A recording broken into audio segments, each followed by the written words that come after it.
Cerita dimulai dengan sebuah tim elit yang sedang berbincang-bincang di hutan Bolivia. Kelompok ini mulai memainkan permainan kartu, di mana kita diperkenalkan dengan para anggota dan keahlian khusus mereka. Mereka adalah Cougar, Puch, Rockway, dan Jensen.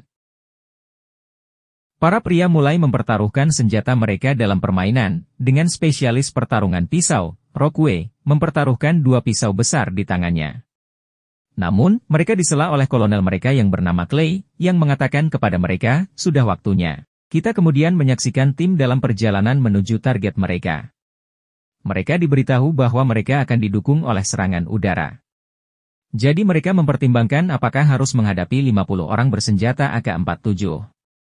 Namun setibanya di sana, mereka melihat ada perempuan dan anak-anak di dalam kamp. Mereka merekomendasikan untuk tidak melakukan serangan, namun hal ini tidak disetujui. Atasan mereka yang bernama Max, jelas tidak peduli dengan potensi korban tambahan. Dan memerintahkan pengeboman untuk tetap dilanjutkan. Secara spontan, tim memutuskan untuk menyelamatkan anak-anak itu sendiri. Mereka pun masuk, dengan senjata lengkap dan mulai melepaskan tembakan. Mereka mengumpulkan anak-anak, membebaskan para wanita, dan mengangkut mereka ke dalam bus sekolah tua, yang disewa oleh Puch. Sementara itu, Clay sibuk membebaskan seorang anak laki-laki yang ditodong dengan pisau.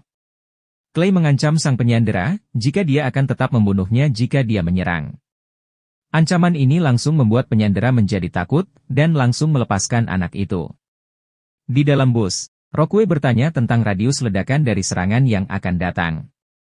Khawatir mereka akan terperangkap di dalamnya, dia mendesak Puch untuk mempercepat. Bom dijatuhkan, mengirimkan gelombang ledakan yang dahsyat ke seluruh penjuru hutan.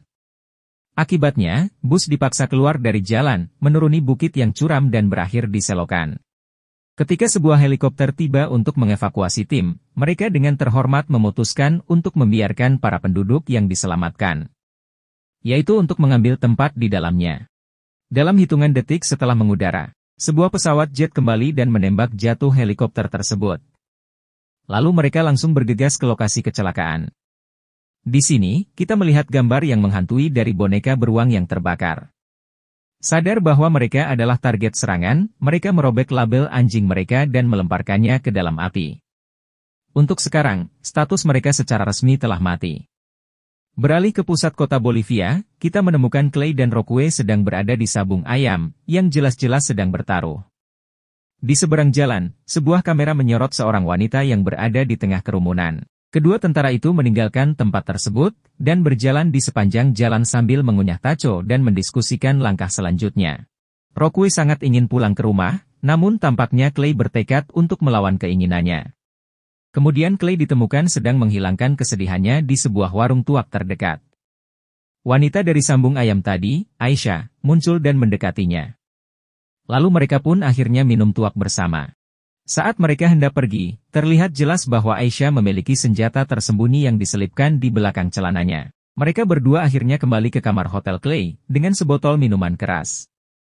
Namun, sebelum mereka dapat meminumnya, Clay merasakan bahaya dan perkelahian di antara mereka berdua terjadi.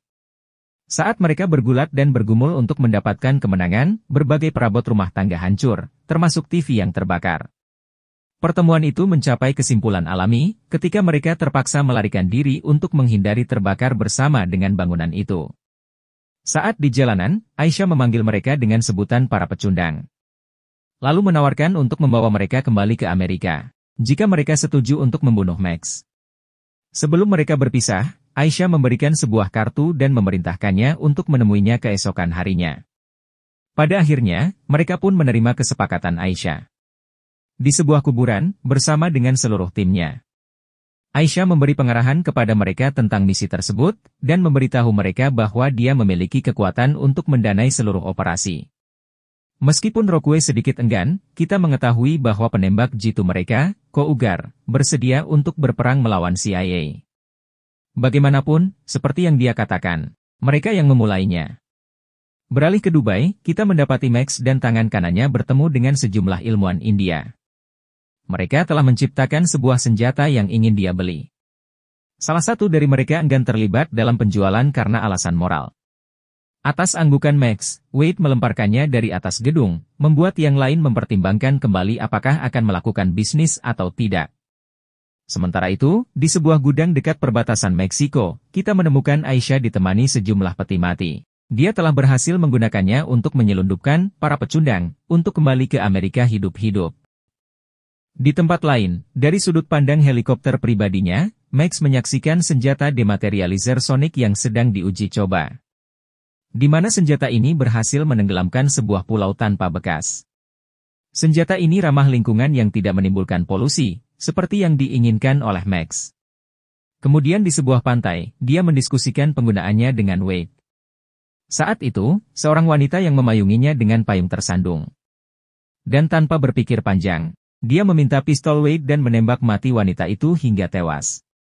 Ini adalah sebuah gambaran yang jelas tentang sifat brutalnya. Di sebuah jalan di hutan belantara, dengan mengenakan pakaian militer, Rockway dan Jensen berpura-pura terluka. Lalu mengatakan jika mereka butuh bantuan setelah terjadi tabrakan. Tak lama, sebuah helikopter tiba untuk menerbangkan mereka ke rumah sakit. Namun, dengan dukungan dari Puch dan Cougar, mereka menembak semua tim penyelamat dengan anak panah penenang. Mereka kemudian berhasil kabur dengan helikopter curian, yang dibawa di bagian belakang truk mereka. Saat di gudang, Cougar sibuk mengecat ulang helikopter agar menyerupai helikopter polisi. Sementara itu, Jensen yang sangat bersemangat mencoba untuk mendekati Aisyah, namun tidak berhasil. Rockway yang masih frustasi, jelas masih tidak percaya dengan motif Aisyah. Lalu Aisyah memberitahunya tentang senjata dan kegemaran Max untuk membunuh, tapi Rockway malah menjawab dengan mengancam akan membunuhnya. Hingga akhirnya, yang lain menyela mereka yang akan terlibat perkelahian. Pada adegan berikutnya, kelompok ini melancarkan serangan yang terkoordinasi dengan baik terhadap konvoi yang mereka yakini membawa Max. Saat Puch mengemudikan helikopter yang diduga milik polisi, Wade melihatnya melalui teropong. Dia mengenalinya dan langsung melepaskan tembakan, karena kini dia tahu siapa yang memimpin serangan tersebut. Namun demikian, kelompok tersebut berhasil membawa kabur kendaraan lapis baja di tengah konvoi. Yaitu dengan menggunakan magnet besar yang digantungkan di helikopter. Saat kembali ke gudang, mereka membukanya, lalu menyerang pasukan yang ada di dalamnya dengan obat penenang. Namun sayangnya, mereka tidak menemukan Max ada di dalamnya.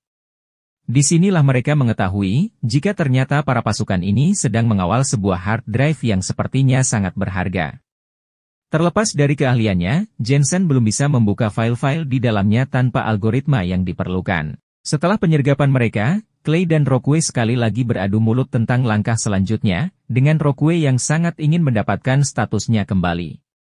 Akhirnya keduanya pun beradu pukulan, dengan Clay yang meninju wajah rekan senegaranya. Lalu Rockway pun mulai menghunus pisaunya, yang kemudian ditahan oleh anggota timnya yang lain. Setelah kejadian ini, ikatan antara Clay dan Aisyah mulai tumbuh. Kita melihat mereka berdua yang bermesraan dan melakukan yang mantap-mantap. Selama pertemuan ini, Aisyah memperingatkan Clay, bahwa jika ia benar-benar memukul Rockway, Rockway akan benar-benar membunuhnya. Ia juga mengatakan jika kesetiaannya pada anak buahnya memiliki sebuah kelemahan. Namun Clay yang percaya diri, hanya tersenyum dan tampaknya tidak begitu yakin. Keesokan harinya, Puch memaksa Clay dan Rockway untuk meminta maaf untuk berdamai. Setelah itu, mereka memulai rencana mereka untuk mendapatkan algoritma yang mereka butuhkan. Jensen memimpin dengan masuk ke dalam sebuah blok kantor, lalu berjalan menuju komputer yang ia perlukan untuk mengaksesnya. Sebelum berhasil lolos, dia dihadang oleh 3 penjaga keamanan. Namun, dengan dukungan yang akurat dan tepat dari Cougar, dia berhasil lolos dengan semua informasi yang mereka butuhkan.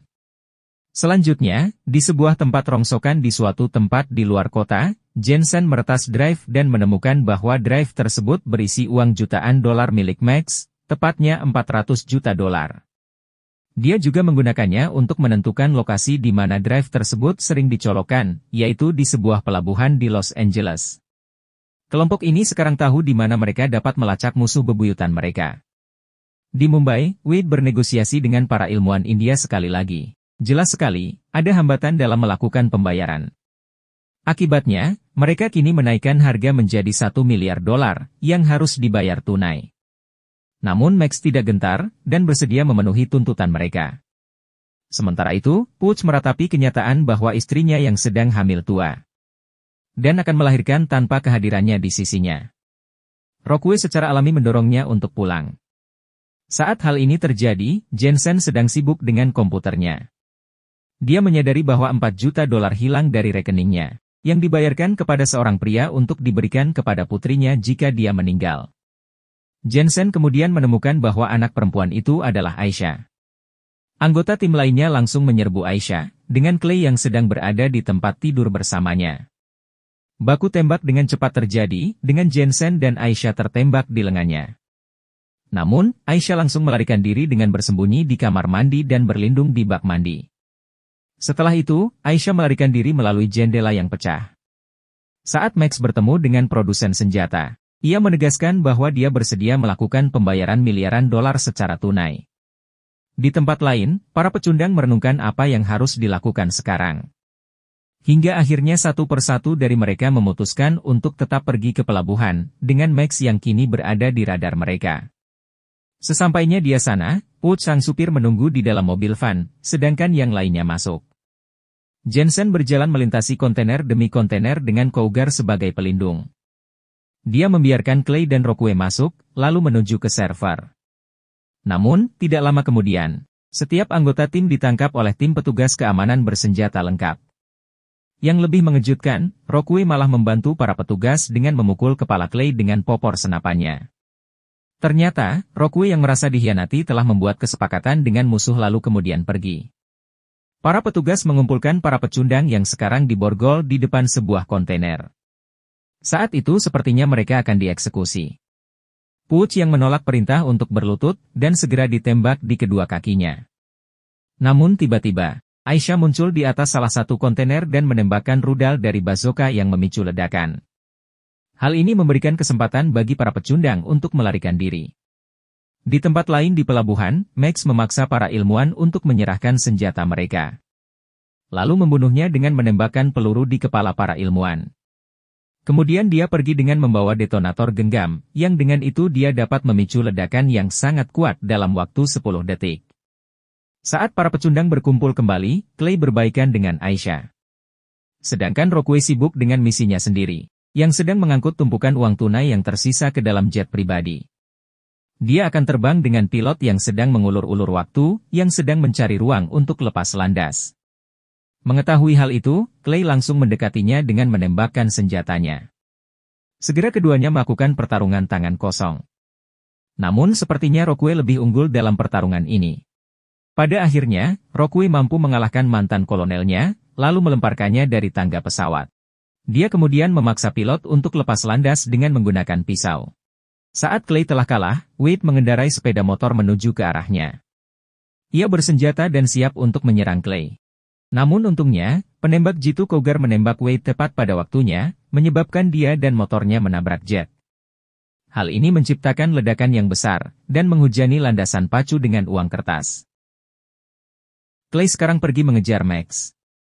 Dia melacaknya hingga ke titik penjemputan, yaitu di atas sebuah derek. Saat itu, Clay mencegah helikopter Max mendekat, dengan menembakkan beberapa peluru ke arah helikopter.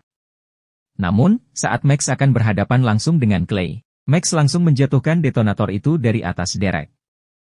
Mengetahui jika detonator itu dapat menyebabkan ledakan yang besar, Clay melompat ke bawah air untuk menangkap detonator yang jatuh.